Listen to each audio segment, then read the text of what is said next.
My name is Didier Kamali Rukabu. This is my second time coming to this camp.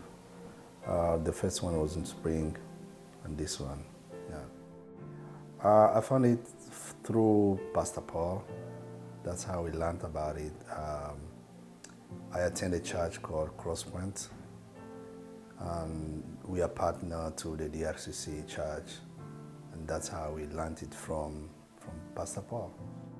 You came here, and maybe before you got here, you had an expectation of what you thought it was going to be. Yes. So how is the camp different from your original expectation?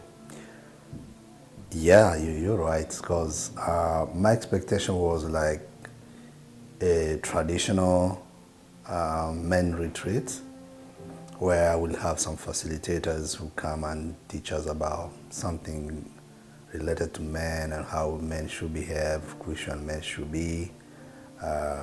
That's it.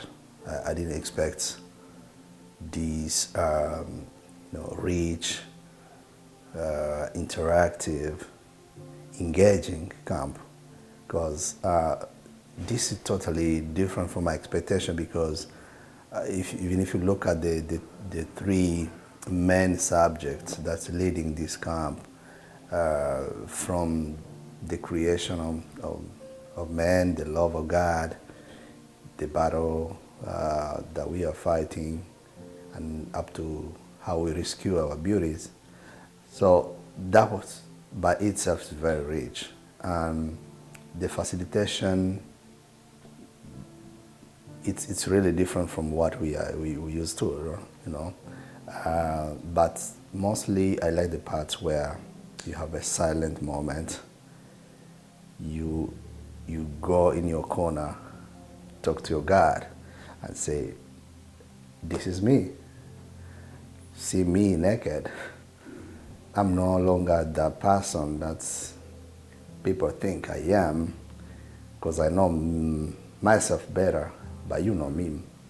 So it's you and I, God. Tell me, who do you want me to be? What kind of man do you want me to be?" So to me, that's really, really very powerful.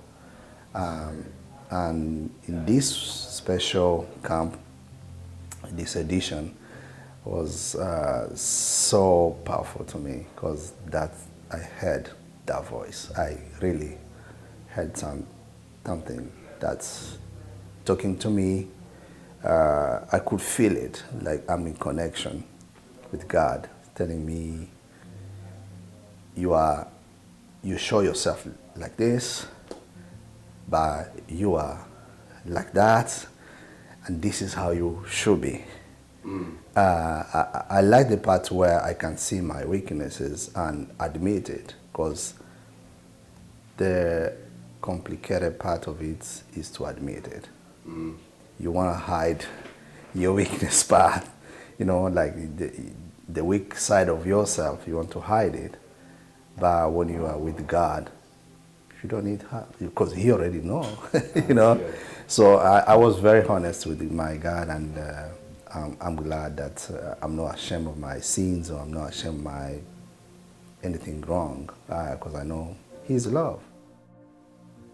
What is something that you feel like you're going to be taking home with you from this experience? So now that you've had this experience where you understand the quiet time, you got a chance to really encounter Jesus, right?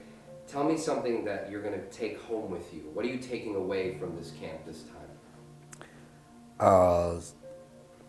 2 or 3 things that I'll take with me. One is that I have new brothers in my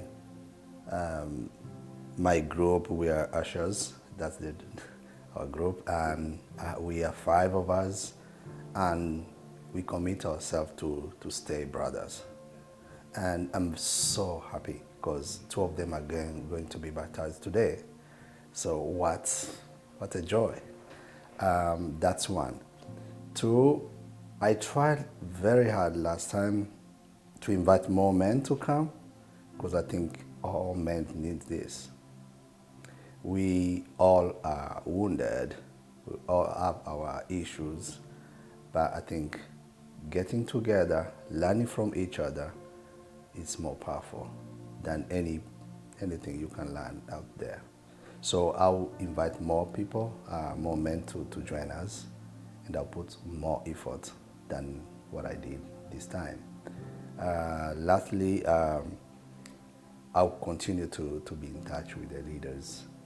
So if I receive any question or I have a question, I think the sub tool will be my tool. For my family, for my friends, for anyone that I engage with, I'll use the sub tool to discuss the scripture and see how we can apply anything that we learn from the Bible.